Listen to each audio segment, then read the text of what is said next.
આ જેવો સસ્તો ઇમરાન હસમી એમાં દેજો હો ટાઈમ નો હોય ભૂંડા.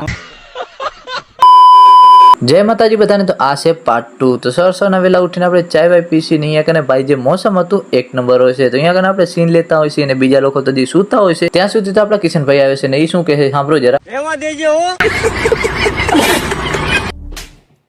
અને ઉમેદભાઈ તો બેગી પહેરીને હીરો લાગતા હતા અને અહીંયા કને આવી જાય છે ગાંઠિયા અને એનો નાસ્તો વાસ્તો કરીશું ને ખાવાની ખૂબ મજા આવે છે ગાઈસ. તો અહીંયા કને એનો ધબધપાટી બોલાય પછી પહોંચી છે આપણે ઉદઘાટન વાળા ઘરે ને અહીંયા કને આવી ગયા હતા ઘણા બધા મહેમાન. તો વિચાર્યું કે બધાને વ્લોગમાં લઈ લઈ અને આવી જાય છે રાજ ઠાકોર જે લઈ હતા ચાય. તો ચાય પીને ડાયરેક્ટ પહોંચી જાય છે નવા ઘરની છત ઉપર ને અહીંયા કને આપણે વ્લોગ શૂટ કરીશું ને આયા ને જો ગાય દેખો ના દેખો ના ગાય દેખો ના કેમ દેવાનું મન ગમતો પેરી ભાઈ ફૂલડું લઈને ફરે કેમ દેવાનું.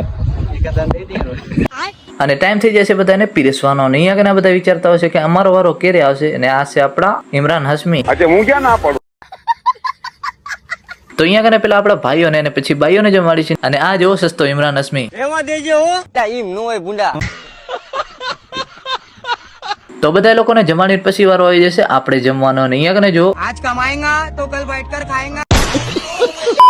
ત્યાં સુધી આપણા રામભાઈ પણ આવી જશે. તો એમને ને એમના આખા પરિવારને નવા ઘરની શુભેચ્છાઓ દઈશી અને અહીંયા કને પછી આપણે બધા જોડે જમવામાં ફૂલ ધબધબાટી બોલાવી નાખીશી અને જમ્યા પછી બારે ખાઈશી ગુલ્ફી. મોજ કરી માં હું શું કરું. અને આ છે આપણા રામજીભાઈ નું ન્યુ ઘર. તો કેવું લાગ્યું જરા કમેન્ટમાં જણાવી દેજો. આપણાને તો એક નંબર લાગે છે. તો અહીંયા કને આપણે આપણી ભત્રીજીને બાય બાય કરીશી અને આપણા દિનેશભાઈ ભેગે નીકળી જઈશી પછી ઘરે જવા માટે. તો બસ આજના વ્લોગમાં આટલું. આ વ્લોગ તમને પસંદ આવ્યો હોય તો લાઈક શેર અને સબસ્ક્રાઇબ કરજો અને ઇન્સ્ટામાં જોતા હો તો ફોલો કરવાનું ના ભૂલતા. અને આ છે આપણું સપોર્ટ સિસ્ટમ.